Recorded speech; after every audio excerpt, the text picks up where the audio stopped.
Welcome to you all. My name is Pastor Katusha, and today we are going to be tackling a very interesting topic. This topic, many people have requested it, and I just thought maybe this is the right time to record it. The topic goes as follows: the master key to compatibility. But before we begin, shall we bow our heads for a word of prayer? Father in heaven, we thank you, Lord, for allowing us to have this opportunity to discuss matters that you have taught us, matters that you have counseled us on. Now, as we go a little deeper into the issues of compatibility, we ask that, Lord, you may be with us and be with the viewers who are watching at this moment. I pray all this in His gracious name. Amen. Now, many people ask the question, especially young people who are still dating or courting, to ask, but how do I know that this person is the right person? Well, I'm not saying I'm a guru at every issue, but there are certain things that people have put together that I would like to share with you. Now, it is not a secret that thousands of people have been breaking up, and so many divorces we've seen. Maybe it's because it's the 2020s or the 2019s or the 2018s. But it has been recorded that the divorce rates have increased over the years. And we want to find out, maybe we are missing something at the early stages. You see, God is the creator of marriage. He is the master designer of how it should happen, the master designer of the institution itself. He created Adam, and Adam was compatible to Eve. So if anything, we should go back to the designer. Now, if you buy a microwave from Samsung, and if it gives you issues and gives you problems, where do you take it to? The boys under the tree? No, you take it back to the manufacturer. So when we see loopholes in our society in terms of marriage, we go back to the designer and find out what was he thinking, what was his intention, and what is his wisdom behind how we should have our marriages. Genesis 2 verse 18 reads as follows: God said, "It is not good for a man to be alone. I will make him a suitable helper for him." Now, there are certain things that I want just to unpack from this verse. You see, the one who is speaking is God, the one who speaks out of nothing and creates something. This same God is saying it is not good for man to be alone. Now, just for a few moments here, I want to ask, is there a difference between loneliness and being alone? Think about it. Is there a difference between loneliness and being alone? When you are alone, you are in the absence of people. There is no one around you. But when you are lonely, it doesn't mean that the people are not around you. Maybe it means that the people who are around you are not answering to the deeper need inside of you. So the verse does not say it is not good for man to be lonely. It says it's not good for man to be alone. So the first point I want to just throw in there is we don't get married for loneliness. We don't marry someone because I'm feeling lonely. You marry because you are alone and you need a partner to help you in this life. Now, the partner that must be chosen must be a helper. Now, many young people don't get this because they think love is all that we need. No, love must be in the presence of certain principles. If your person or your significant other is not helping you in the relationship, you may find that you are alone in the relationship for a very long time. So the Bible is simply saying a helper which is suitable. Now, already these seem to be like principles. Now, if the helper is suitable for him, this doesn't mean that the helper should be the same with him. This simply means that the helper must complement him. If the helper does not complement him, you'll find that the helper may complicate him.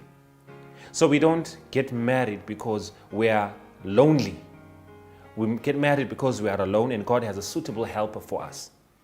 Now, the issue that you must understand here is these seem to be the guidelines of what God has put for us when we are looking for our people or looking for that right person.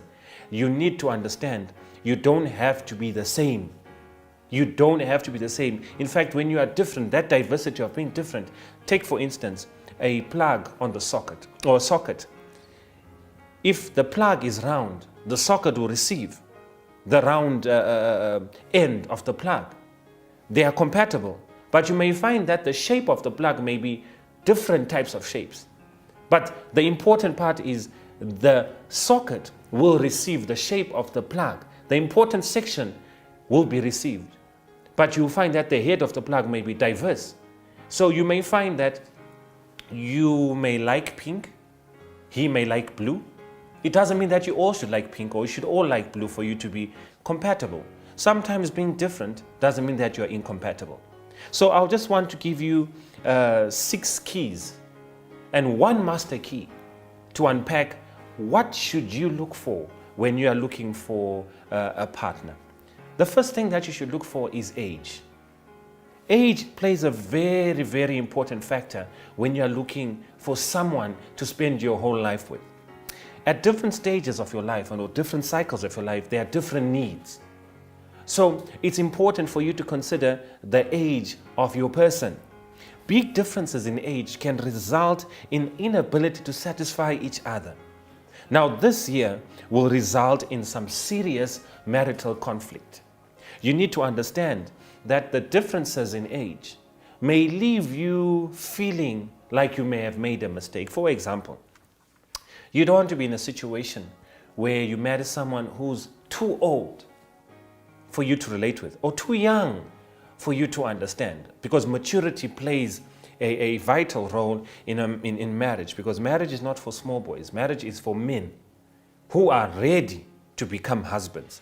So you want to be able to sit down with your wife or your husband and discuss home things, discuss home finances, discuss the future of your children and everything that comes with a home. So you must understand that it is important to get someone who's mature, someone who understands what it means to be in a home and in a relationship. So there's something I want you to understand also. Many people have given gaps to what is the age gap that you need. This is not conclusive, but many researchers have seen that the ages of 5 to 8, that's the best distance in terms of age between partners. 5 years difference to 8 years difference is the best age gap between partners. But I want you to understand that the man has got to be older. This here is because scientifically women may be older than men. For example, you see, when a man is 35 years old, he still wants to buy mags on his car. But when a woman is 35 years old, she wants to buy spoons. She's thinking bigger and better. Why? Because biologically, women age faster than men. So you would want to balance the two. So you don't want a woman to get a boy who's 20-something and she's 30-something, and yet they are trying to run a home. You will find the challenge is his immaturity may frustrate the home. So you want a situation where your person is mature enough to handle the daily stresses of a home. So 5 to 8 years is a good age for you to be compatible in terms of ages. You don't want to go out and find yourself an ancestor. What do I mean by an ancestor? Someone who we call sugar daddies or sugar mummies. People who've lived their life and have attained financial wealth and are buying your love with a few dollars. Don't give the best of your youth, don't give the best of your life to someone who's lived it all. Try not to justify it and call them, I don't know what we call them these days. We call them side chick or big chick, main chick, whatever you call it. God calls it fornication, God calls it adultery. God doesn't have half-half in it. When you give yourself away to older people, it is you that gets spent. It is you that is finished. It is you that loses your self-wealth. You need to understand that if you have not found anyone at this point, rather wait for God. Age does matter. Another thing about age is, if your age difference is just about a year or two, you may find that you may, what they say in Ndebele, there's no one who can tell the other because you are peers. So I'm not saying it won't work. I'm just saying understand the reason why when you talk, she may talk, or when you talk, he may talk, is because you are peers in terms of age. So don't throw out the towel because you think she's rude. No, it's because you are peers. The second item that I need you to understand, or the second key I want you to understand, is education. A big difference in education levels can cause serious problems in your marriage. And I've seen a lot of people saying, hey, Zimbabwe is hard, or the world is hard, we are waiting for that opportunity. The Bible sends us to the ants. Look at the ants. They have no leader, they have no commander, but they still do their work. They still save, and they still have opportunity to create more wealth because they go out every day and make a plan. There are certain types of people who, because they've got a degree, are going to sit at home and wait for a job opening. You've got to understand that education is not completely a requirement on its own, but you also need someone with an education. You see, let me give you an example. Imagine your wife is a doctor, and you maybe, let's say, not to undermine any job, let's say you're less than a doctor, and one day your wife decides, oh, let's go and meet my friends, maybe let's go have lunch wherever they're inviting us for lunch, and you tag along because your wife has asked you, and as you get there, you find yourself with this grouping of doctors and their wives and all that. And imagine a conversation ensues, and they're talking about the surgical this and the surgical that, and they're talking about the femur, and then as the conversation comes down the line, it comes up to you and they say to you, sir, what is your take on ABCD? Some may feel offended at that point and may feel like, so you guys are trying to show that you guys are doctors. And imagine as you leave that place and you go into the car, an argument may erupt just from that moment to say, you see, your doctor friends, they thought they were clever. They thought I didn't know the answer, but I just showed them that I will not answer it, but I knew the answer. And you'll find that awkwardness will always be there, where your wife has to overcompensate because the levels of education may be what? May be different. Another thing about education is your circle of friendship may differ. You see, when your doctor, a wife, is associating with other doctors from other places, you may find a challenge now with relating to her circle of friends. So there you're going to get your own circle of friends, and she's going to get her own circle of friends, and then you will do little together because you have different associations. I'm not saying because you are educated you should be in each other's space. I'm saying each one of you will be able to complement each other in your different businesses or in your different areas of expertise without having to feel that she's trying to be proud. You'd have an understanding that this is what entails her work. Now, when you have different, extremely different ways in terms of your career paths, you'll find that partners begin to drift apart. If you have a master's and you want to date a girl who just finished her A-level, you are being unequally yoked in terms of education because you are far ahead. Your brain has been taxed in tertiary institutions and she is just starting life. If you have a degree and your person just finished A-levels, maybe we can see what can happen, but normally it's nicer if your person has a degree and you have a degree. If you are finishing A-levels and you see whether you want to have a boyfriend at that time, or you wait until you are finished or you are in your second year in your whatever program that you're doing for you to start dating. Masters and degree, that makes sense. But you don't want a situation where the gap is too far from from masters to A-level. In between there's a lot of immaturity that you may not be able to harness. I'm not talking about people who fail to go to school and because of situation they're unable to go to school. I'm talking of an ideal situation where all things are equal. Try your best to make sure you are not unequally yoked in terms of education. Another key point that you must have or to go through is health. You need to check if your person is healthy. In fact, John 3 or 3 John verse 1 to 2 says, "Beloved, I pray that you may prosper in all things and be in health just as your soul prospers." There's certain things that you cannot let go of because you're a Christian. The first thing that you must not let go of is you need to check the health status in terms of HIV and AIDS of your person. You have to, there's no other way, check each other's status. It's very important because you don't want to find out when you are married that your person is HIV positive. It doesn't matter what they are. They may be a deacon in church, they may be a pastor in church, they may be that nice person that everyone likes in the environment. It really doesn't matter who they are. But I want you to understand that no matter how much you love them, you need to make sure that they are not HIV positive. Why?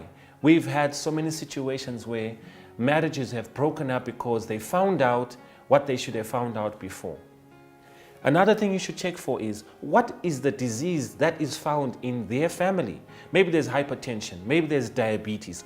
That way you are at a better place of helping each other to reduce the effectiveness of the disease in the family. And as it passes down the line, you all know it becomes hereditary and all those things. You want to reduce the effects of those things.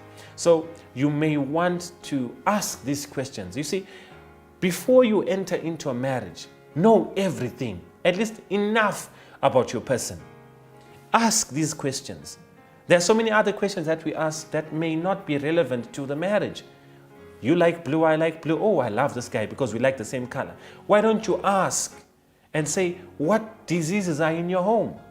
My mom suffered from hypertension. You may find that your firstborn, because your family has got a history of hypertension, it may complicate your firstborn. But if you handle your body as you go along, knowing this, you may find that you may not have as many complications. Now, I know I'm not a doctor or anything. I'm simply saying, make sure you check the health status of your partner so that you don't have unnecessary frequent fights. If you don't like women or men that wear glasses, you need to check if in their family they wear glasses. Because some people have divorced because of small things like wearing glasses. To say, I didn't know they wear glasses, now she's wearing glasses. There are certain things that you need to check for. If both the parents are wearing glasses, most likely if she's not wearing or he's not wearing them now, he will wear them in the future. So there are certain things that we should ask for, but it is important to check the health of your person. It is very, very important. Do they have heart problems? What is it? This also determines how you cook in your home. Another thing that you need to understand is culture. Culture is diverse, and I understand that we are in a global village right now. But there are certain things that I need you to take note of. Some cultural differences are simple and easily solved. But there are others that are complex and need to be examined much, much, much closely. You see, when you marry a person, you don't just marry them, you marry their family. And as you marry their family, it becomes awkward or difficult for you to handle. Let me just give you 3 examples. So in Zimbabwe, we have about 3 cultures. I know we've got more, but I am able to relate to about 3 cultures. There's Shona, there's Ndebele, and there's me, there's colored, right? So you will find that the Shona people have a different culture to the Ndebele people, and as do the colored people. Now, an example I want to give is, when a Shona man or a Shona lady comes into the house, before they even enter, they greet, then they sit. Then they greet again sometimes. But the Ndebeles now, when they enter, they just greet and they sit. Sometimes in unique situations, you may find that the Shona people will enter, sit, and then greet, while the Ndebele people will enter, greet, and then sit. Now you see all those different dynamics are coming from different cultures. Now with the colored people, I can just say, hey, hi, how's it? Are you okay? It doesn't matter whether it's my mother-in-law or my father-in-law or my auntie. The greeting is the same. Now, there are two places where you will see culture at its fullest, I think. It's at a wedding and at a funeral. Now, at a Shona funeral, this is what you will find. They will sing the whole night. And they will sing the whole night until the day of the burial. In the morning, the daughters-in-law will sweep the dirt from the yard, but they will leave it in little heaps. And you are supposed to pay them to pick up the dirt. And you know, if you're not in that culture, you'll say, so why were you sweeping it if you're not going to pick it up? So all those little awkward things, if you don't see them from the light of their culture, you may think, no, this is not right. But it is right. It's their culture. Someone who covered the door, I'm assuming the body is already in the house, someone who covered the door with a little cloth, you are supposed to pay them in order to open for the coffin to get out of the house. There's a lot of paying that happens. And you'll find to someone who's not from the culture, to them they'll find it's very awkward. It's a very awkward culture. It's not awkward, that's their culture. With Ndebeles, it's a more quieter funeral. Men sit outside, women sit inside, and they just sing church songs, and then they are done. Now, with the colored people now, even the food is different. You come with your sandwiches, you pass your condolences, there's no sleeping over, you come for the day of the funeral, and that's it. All these different cultures have different demands, so you need to know what culture. Even bride price, the idea of bride price, the Shona people, their value of bride price is in US dollars. It's in money. The value of bride price for Ndebele people is in cows. So they evaluate money in terms of cows. With colored people, if I'm marrying a colored girl, I don't pay bride price. So I'm not saying it's cheap or anything. I'm just saying I don't pay bride price. So to you, it may look like it's awkward. It's not. It's a culture. So I want you to understand that when cultures groom your partner or your person, they make up almost 90% of who they really are.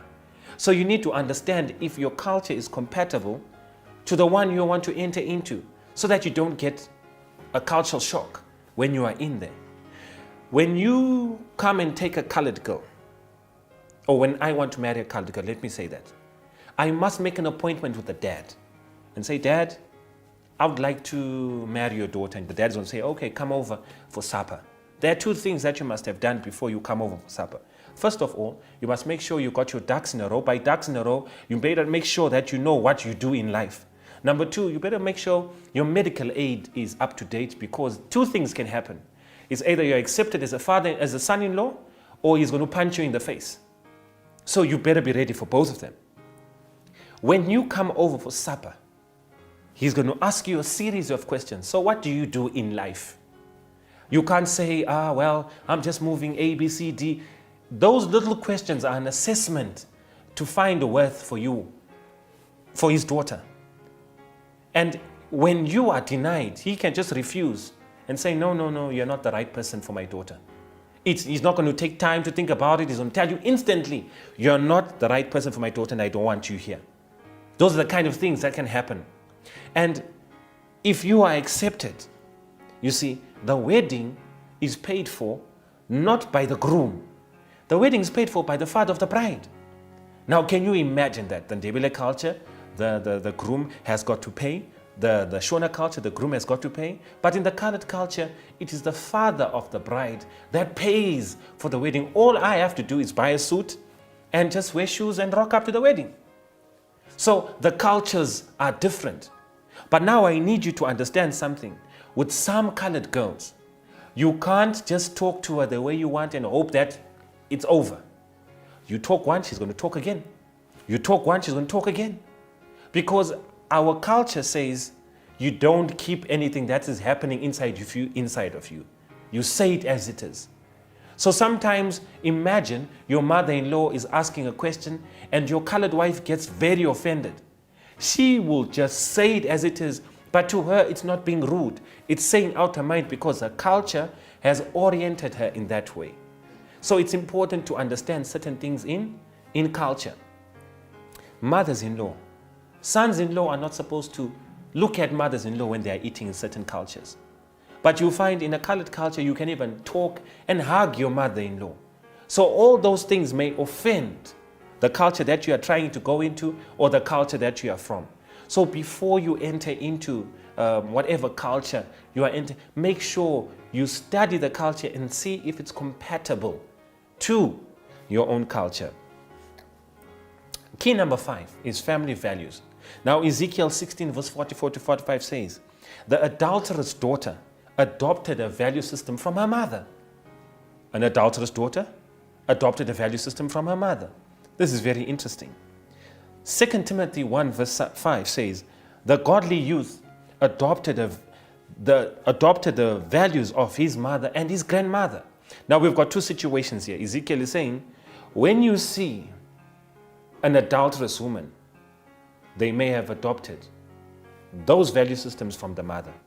But when you see a godly youth, they may have adopted those systems from a mother and a grandmother. Now, this is very, very interesting.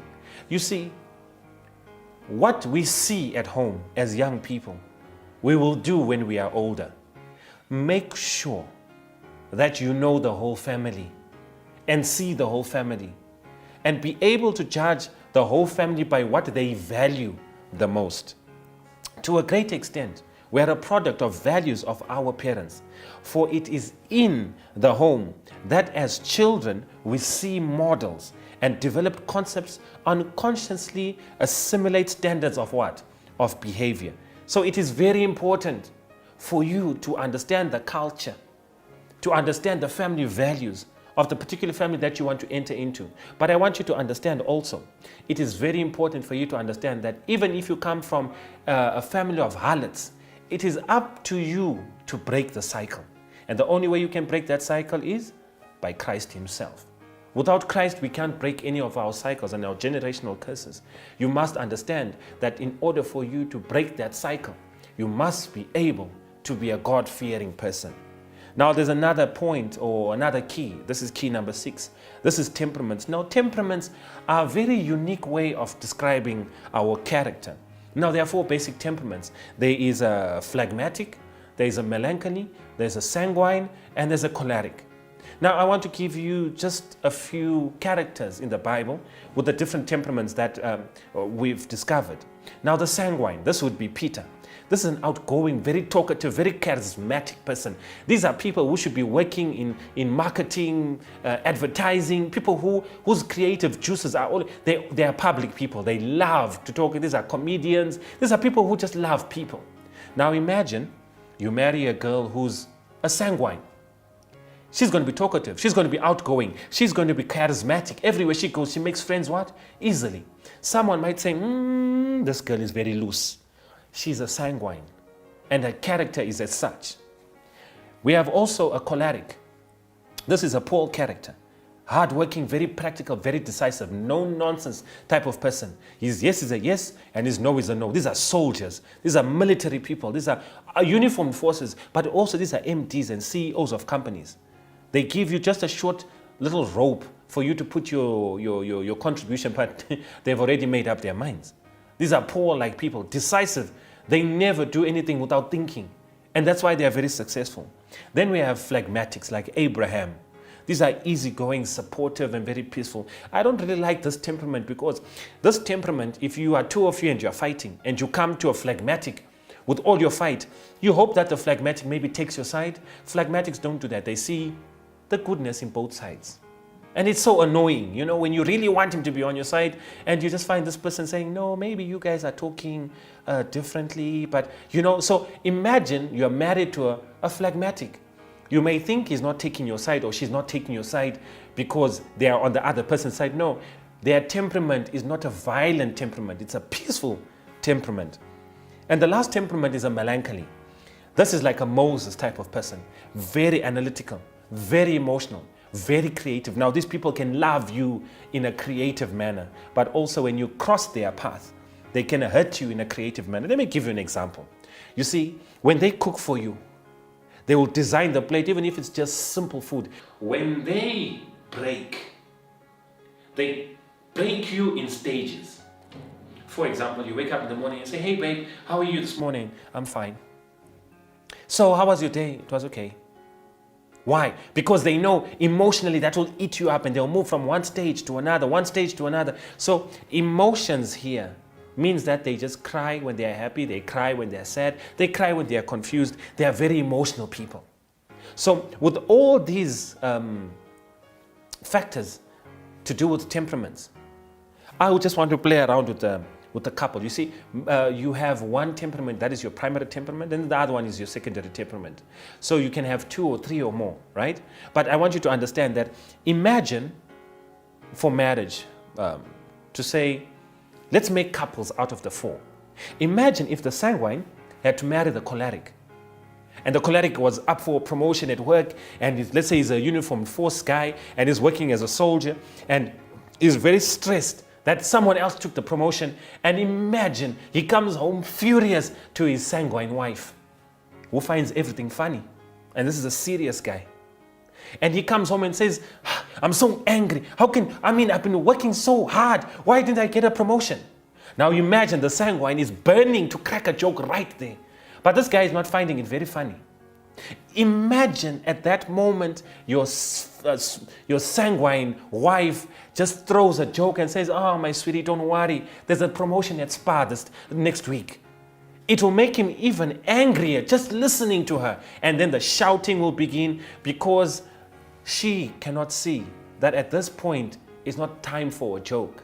At this point, it's time to give a listening ear.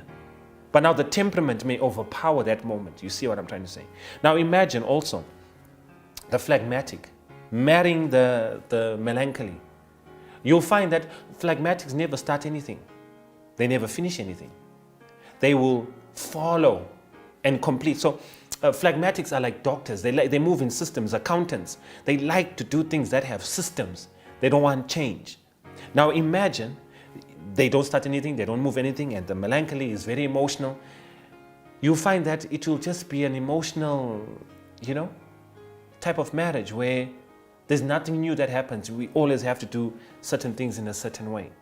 But when you mush it up a bit and you say, what if the choleric marries the melancholy? Melancholies are very emotional. And the melancholy wife comes out of the room and says, what do you think of my dress? Now, cholerics are very straightforward and very bitter. When they cut throat when they are speaking. Choleric will say, you want me to tell you what the mirror said? Did the mirror not tell you what you look like? Now imagine that emotion taken by the melancholy. That's a breakdown and cry moment right there. I'm not saying these are how it happens all the time. I'm giving hypothetical situations determined by their characters. I would suggest the choleric and the phlegmatic get married, because the choleric will always move forward and the phlegmatic will always follow. Of course, here and there, you will find that the phlegmatic will give his opinion or her opinion.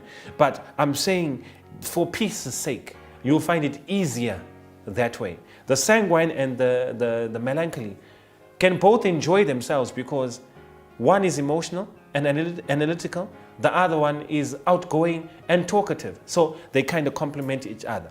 Now you will find, even in the way we text, the sanguine likes paragraphs. We'll send a lot of paragraphs on how my day was like this. Before you even finish answering, they are already sending something else. But you will find a response from a choleric is, okay, fine, later. And you think, oh, who is he talking to? That is not talking to me. You'll find sometimes it's not that he is talking to someone else. Maybe he's not chatty because it's not within his temperament.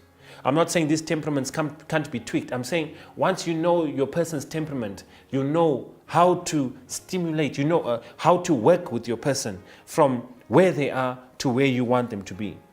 Now, we have mentioned 6 of these keys: age, education, health, culture, family values, temperaments. But there remains one very important key. And this is the master key, and this is the 7th key, and that is spiritual unity.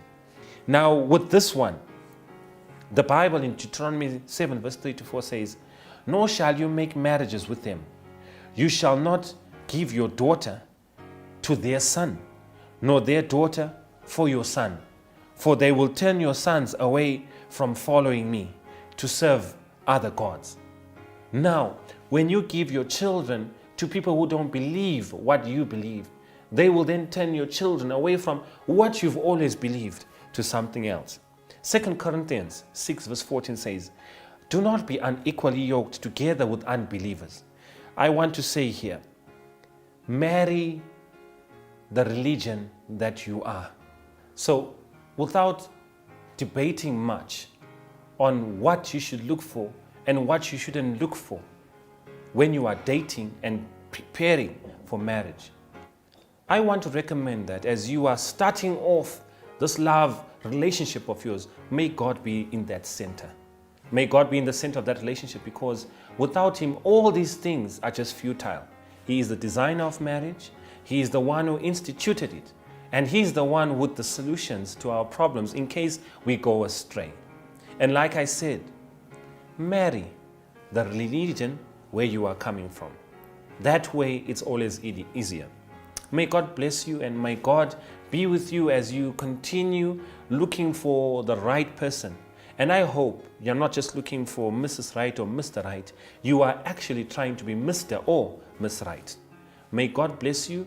Until we meet again in another one of our exciting programs, we pray that God be with you.